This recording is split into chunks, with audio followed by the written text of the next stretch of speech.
संसद की शक्तियों को पढ़ने के बाद में आज हम पढ़ेंगे लोकसभा अध्यक्ष एवं उपाध्यक्ष कि लोकसभा अध्यक्ष उपाध्यक्ष का निर्वाचन किस प्रकार से किया जाता है, किस प्रकार ये शपथ लेते हैं, क्या इनका कार्यकाल होता है, कितना इनको वेतन मिलता है, किस प्रकार से ये अपना त्यागपत्र देते हैं, कैसे इनको पद से हटाया जाता है और कौन कौन से ये कार्य करते हैं। इन सभी बातों की चर्चा हम आज करेंगे। सबसे पहले हम बात कर लें अनुच्छेद की। तो संविधान और संविधान का अनुच्छेद।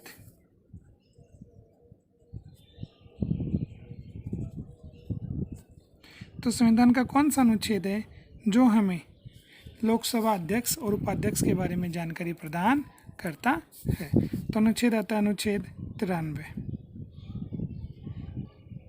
तो अनुच्छेद 93 में लोकसभा अध्यक्ष और उपाध्यक्ष से संबंधित क्या है, प्रावधान है। तो इनको कुछ बिंदुओं के माध्यम से हम पढ़ेंगे। सबसे पहले हम बात कर लेते हैं निर्वाचन की।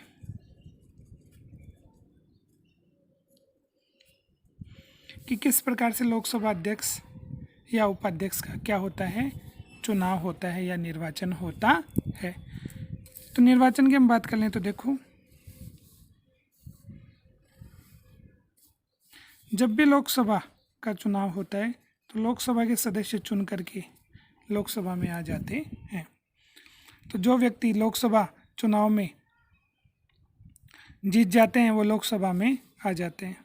अब इस लोकसभा में क्या होगा, पहला काम होगा कि जब भी लोकसभा की प्रथम बैठक होगी उसमें एक व्यक्ति को क्या चुना जाएगा, इन्हीं व्यक्तियों में से एक व्यक्ति को प्रोटेम स्पीकर चुना जाएगा।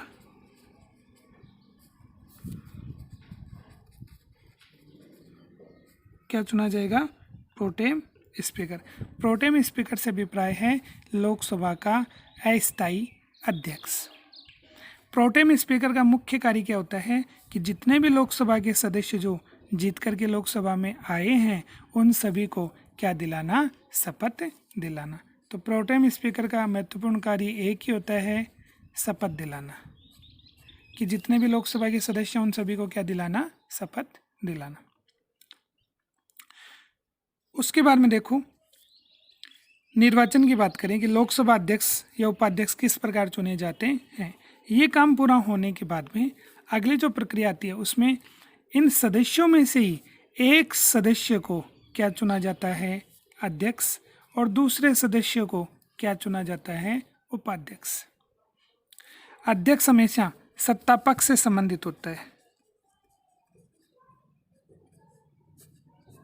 अध्यक्ष किससे संबंधित होता है, तो अध्यक्ष हमेशा सत्ता पक्ष से संबंधित होता है। और उपाध्यक्ष के संबंध में ये सिस्टम है कि ये विपक्षी पार्टी से क्या होता है, संबंधित होता है। चुनने का आधार क्या है, तो लोकसभा के जितने भी सदस्य हैं वो बहुमत के आधार पर, किसके आधार पर, बहुमत कि अपने बहुमत के आधार पर एक व्यक्ति को क्या चुनेंगे, अध्यक्ष, और दूसरे व्यक्ति को क्या चुनेंगे, उपाध्यक्ष। ये चुनने वाला सिस्टम है, ये बहुमत के आधार पर होता है कि जितने लोकसभा में सदस्य उपस्थित होते हैं वो अपने बहुमत के माध्यम से लोकसभा अध्यक्ष और उपाध्यक्ष को चुनते हैं। तो ये तो हो गई निर्वाचन वाला सिस्टम। अब निर्वाचन के बाद में अगले बिंदु की हम अगर बात कर लें तो चुनने के बाद में व्यक्ति सबसे पहले काम शुरू करेगा तो क्या लेगा, शपथ लेगा। लोकसभा अध्यक्ष और उपाध्यक्ष की बात करें तो लोकसभा का जो अध्यक्ष है वो क्या नहीं लेता है, शपथ नहीं लेता है। ऐसा क्योंकि देखो प्रोटेम स्पीकर की बात करें तो प्रोटेम स्पीकर का पहला मुख्य कार्य यही था कि जितने भी लोकसभा के सदस्य हैं उन सभी को क्या दिलाना, शपथ दिलाना। तो एक व्यक्ति जब सदस्य के रूप में शपथ ले चुका है तो वापस उसी सदन में अध्यक्ष के रूप में शपथ या उपाध्यक्ष के रूप में क्या नहीं लेगा, शपथ नहीं लेगा। इसलिए लोकसभा अध्यक्ष उपाध्यक्ष क्या नहीं लेते हैं, शपथ नहीं लेते हैं, क्योंकि वो सदस्य के रूप में पहले ही शपथ ले चुके होते हैं। तो शपथ के बाद में अगले जो हम बात कर लें कि इनका कार्यकाल।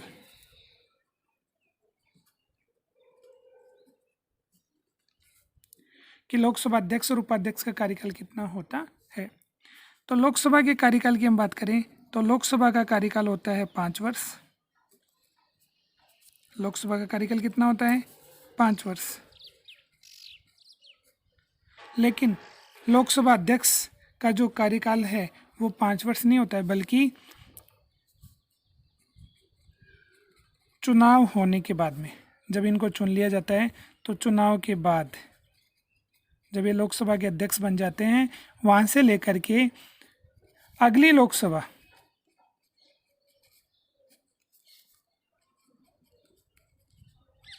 अगली जो लोकसभा है उसकी प्रथम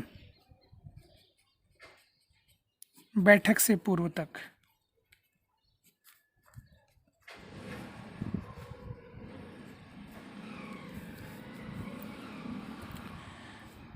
तो अगली लोकसभा जो गठित होगी उसकी प्रथम बैठक जब तक नहीं होगी उससे पूर्व तक अपने पद पर कौन बने रहेंगे? लोकसभा के अध्यक्ष बने रहेंगे। तो ये तो हुआ इनका कार्यकाल।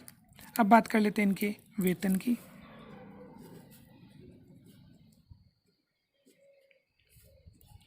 तो लोकसभा अध्यक्ष को वेतन मिलता है 4 लाख रुपए।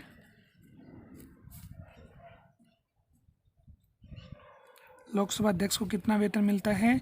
4 लाख रुपए मासिक। और विभिन्न प्रकार की इनको क्या मिलती हैं? सुविधाएं मिलती हैं। तो वेतन हो गया। वेतन होने के बाद में हम बात कर लेते हैं त्यागपत्र की।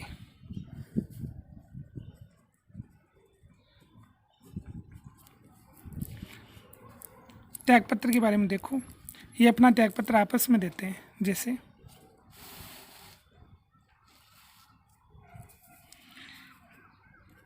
अध्यक्ष जो होगा और उपाध्यक्ष। अध्यक्ष अपना त्यागपत्र किसको देगा? उपाध्यक्ष को। उपाध्यक्ष अपना त्यागपत्र किसको देगा? अध्यक्ष को देगा। क्या अगर अध्यक्ष अपना पद छोड़ना चाहता है तो अपना त्यागपत्र उपाध्यक्ष को देगा, और समय पूर्व अगर उपाध्यक्ष अपने पद को छोड़ना चाहते हैं तो त्यागपत्र किसको देंगे? अध्यक्ष को देंगे। ये इनका हुआ त्यागपत्र। अगला जो इनका बिंदु आता है वो आता है पद से हटाना।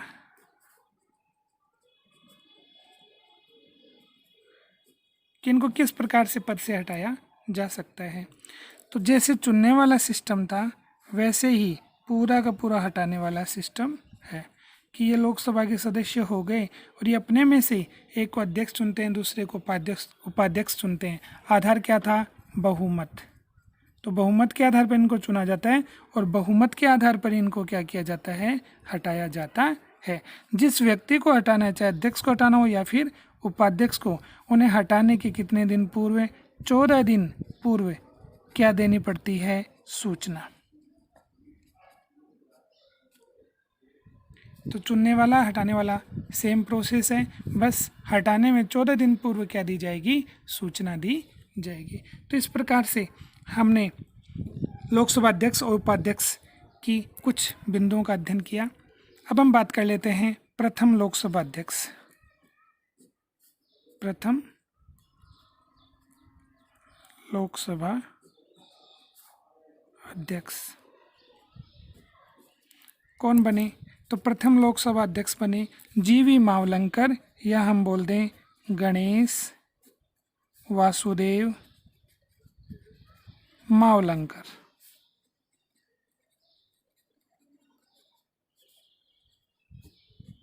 तो बड़ा इम्पोर्टेंट क्वेश्चन है, काफ़ी कंपटीशन में पूछा जाता है कि लोकसभा के प्रथम अध्यक्ष कौन बने? तो जीवी मावलंकर या गणेश वासुदेव मावलंकर बने।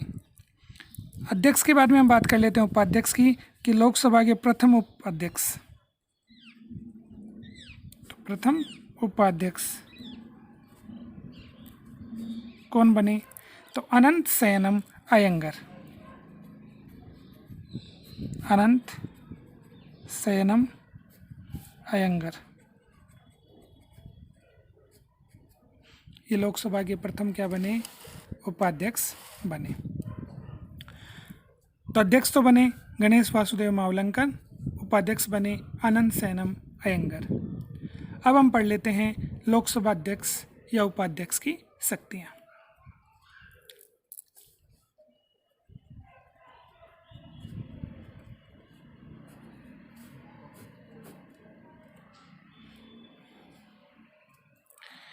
शक्तियों में पहले बिंदु की हम बात करें तो सदन की अध्यक्षता करना।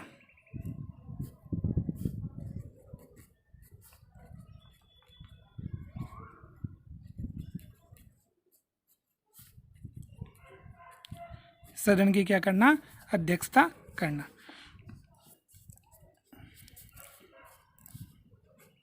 तो ये अपनी लोकसभा हो गई। लोकसभा में से एक सदस्य को क्या चुना जाता है? लोकसभा का अध्यक्ष चुना जाता है। तो वो पहला काम क्या करेगा? वो जिस प्रकार से कहीं पर भी कोई भी सम्मेलन होता है उसमें हम अतिथि चुनते हैं, तो वो अध्यक्षता करने का कार्य करता है। उसी प्रकार से सदन को संचालित करने की जिम्मेदारी किसकी होती है? लोकसभा अध्यक्ष की होती है। तो वो अपनी सीट पर विराजते हैं और लोकसभा की क्या करते हैं? अध्यक्षता करते हैं। तो पहला काम तो हो गया लोकसभा की अध्यक्षता करना। अगला काम इनका हो जाएगा सदन में शांति व्यवस्था बनाए रखना, या लोकसभा सदन में शांति व्यवस्था बनाए रखना।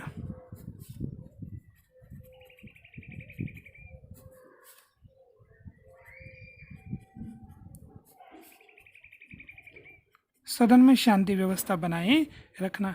कि लोकसभा में शांति व्यवस्था बनी रहे, ये जिम्मेदारी किसकी है? लोकसभा अध्यक्ष की। क्यों? जब तक शांति व्यवस्था नहीं बनी रहेगी तब तक लोकसभा का जो काम है वो काम संचालित नहीं हो पाएगा।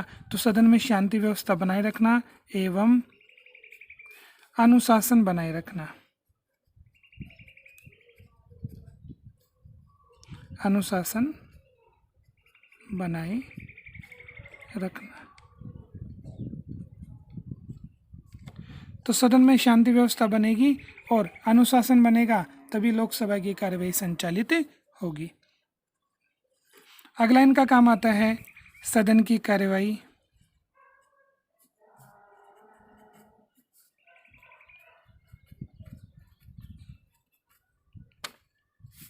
सदन की कार्यवाही का संचालन करना। अब देखो लोकसभा में कौन कौन से काम करने हैं। तो जब लोकसभा की बैठक होती है तो उसमें कौन कौन से काम करने हैं, ये जो उसकी कार्यवाही है उसका संचालन कौन करता है? लोकसभा का अध्यक्ष। लेकिन ये अपनी इच्छा से कार्य नहीं करेगा, तो कार्यवाही संचालन में महत्वपूर्ण भूमिका किसकी हो जाएगी? लोकसभा के नेता की। लोकसभा का नेता। और लोकसभा का नेता कौन होता है? प्रधानमंत्री। तो प्रधानमंत्री की सलाह के अनुसार सदन की कार्यवाही या लोकसभा की कार्यवाही संचालित होती है। सदन की कार्यवाही संचालित होने के बाद में सदन में सदस्यों को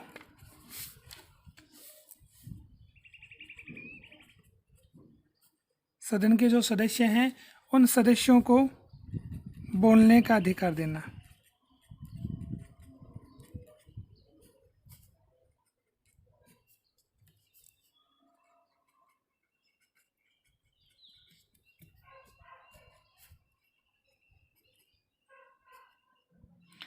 कि सदन में जितने भी सदस्य हैं वो प्रश्न पूछना चाहते हैं, बोलना चाहते हैं, तो अपनी अनुमति से नहीं बोल सकते हैं, अपनी इच्छा से नहीं बोल सकते हैं, बल्कि सदन का जो अध्यक्ष होगा पहले उनकी क्या लेनी पड़ेगी? अनुमति लेनी पड़ेगी। तो सदन के सदस्य कुछ भी बोलेंगे तो सदन के अध्यक्ष से पूछकर ही बोलेंगे। अब बात करते हैं मतदान पश्चात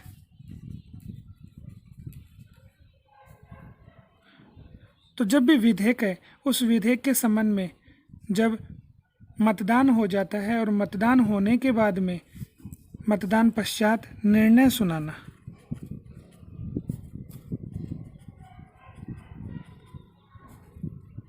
आशय ये हुआ कि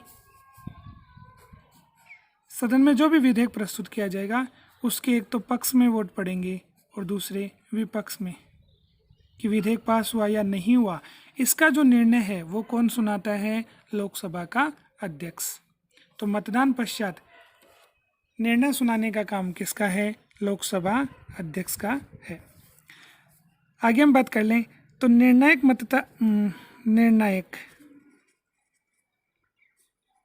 मत का प्रयोग करना,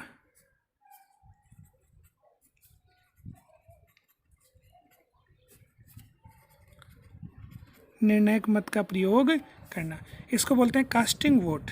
निर्णायक मत, सामान्य रूप से लोकसभा का जो अध्यक्ष है वो अपने मत का प्रयोग कभी भी नहीं करता है, लेकिन कई बार क्या होता है, किसी विधेयक को लेकर के बराबर मत आ जाते हैं, पक्ष में भी बराबर वोट आ जाते हैं और विपक्ष में भी बराबर वोट आ जाते हैं, तो इसके कारण विधेयक का निर्णय नहीं हो पाता है कि विधेयक पास हुआ या नहीं हुआ है।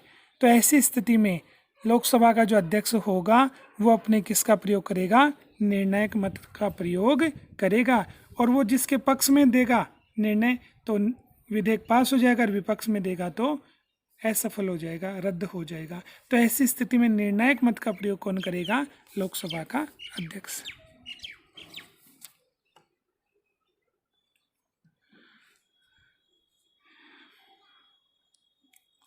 फिर आता है सदन की कार्यवाही। सदन की कार्यवाही से असंसदीय, सदन की कार्यवाही से असंसदीय शब्दों को निकालने का आदेश देना।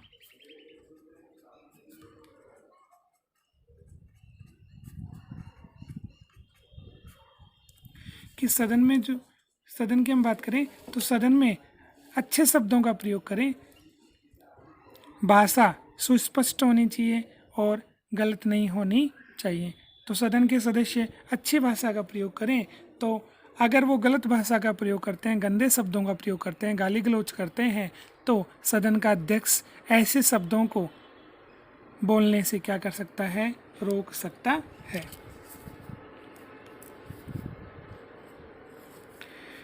सदन का जो अध्यक्ष है वो प्रश्नों को स्वीकार करता है, प्रश्नों को क्या करता है, स्वीकार करना। कि लोकसभा का जो अध्यक्ष है वो सदन के जो सदस्य हैं वो प्रश्न पूछना चाहते हैं तो उनके प्रश्नों को क्या करता है, स्वीकार करता है। और नियम विरुद्ध होने पर, और नियम विरुद्ध कि अगर प्रश्न जो हैं वो कैसे हैं, नियम विरुद्ध हैं, तो नियम विरुद्ध होने पर, नियम विरुद्ध होने पर अस्वीकार करना।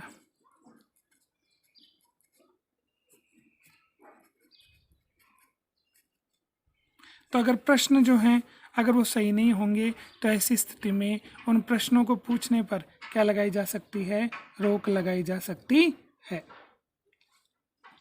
फिर है धन विधेयक को परिभाषित करना।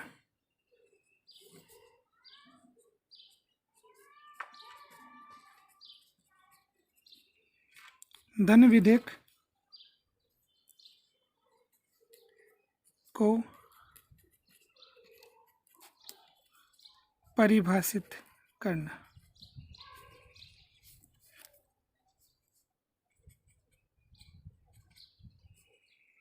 धन विधेयक को परिभाषित कौन करता है, धन विधेयक को परिभाषित करता है लोकसभा का अध्यक्ष।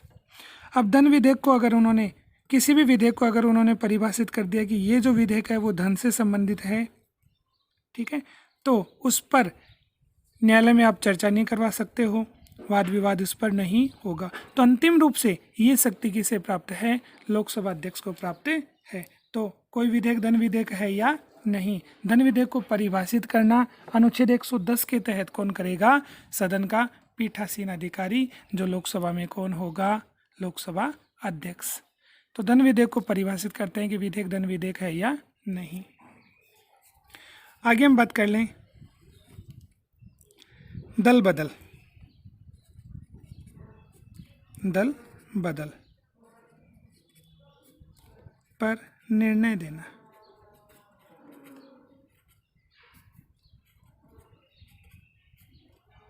दल बदल क्या है कि कोई व्यक्ति चुनाव में जिस राजनीतिक पार्टी का सहारा लेकर के चुनाव जीतता है और बाद में वो उस पार्टी को छोड़ करके दूसरी राजनीतिक पार्टी का आश्रय ले लेता है, तो ऐसी स्थिति में उसने एक दल को छोड़ करके दूसरे दल को अपनाया है। अब ये दल बदल हुआ या नहीं, इस पर निर्णय देने का काम कौन करेगा? लोकसभा का अध्यक्ष। तो दल बदल से संबंधित जो भी निर्योग्यताएं हैं कि अगर दल बदल उसने किया है तो वो लोकसभा का सदस्य नहीं रहेगा, उसका पद रिक्त हो सकता है। तो उससे संबंधित जो भी निर्योग्यताएं हैं उन निर्योग्यताओं के बारे में निर्णय सुनाने का काम कौन करेगा? लोकसभा का अध्यक्ष। और अंतिम रूप से अगर हम इसकी बात कर लें तो आ जाता है कि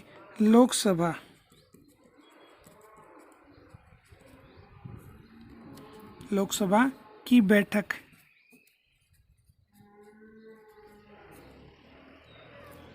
को स्थगित करना।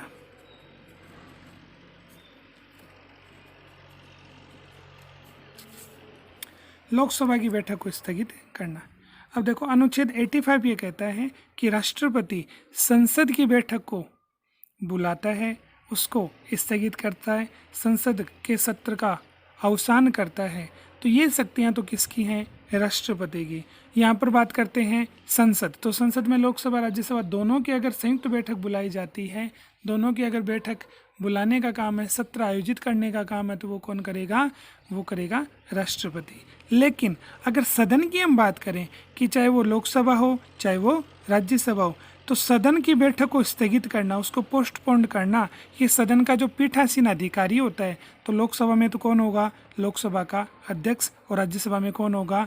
राज्यसभा के सभापति। तो यहाँ पर अगर लोकसभा की बैठक को स्थगित करना है तो करने का काम किसका होगा? लोकसभा के अध्यक्ष का। तो इस प्रकार से लोकसभा के जो अध्यक्ष हैं उनके कुछ कार्य हैं। अगर लोकसभा के अध्यक्ष अनुपस्थित रहते हैं तो उनके कार्यों को कौन करेंगे? लोकसभा के उपाध्यक्ष। Please subscribe YouTube channel, share and like it.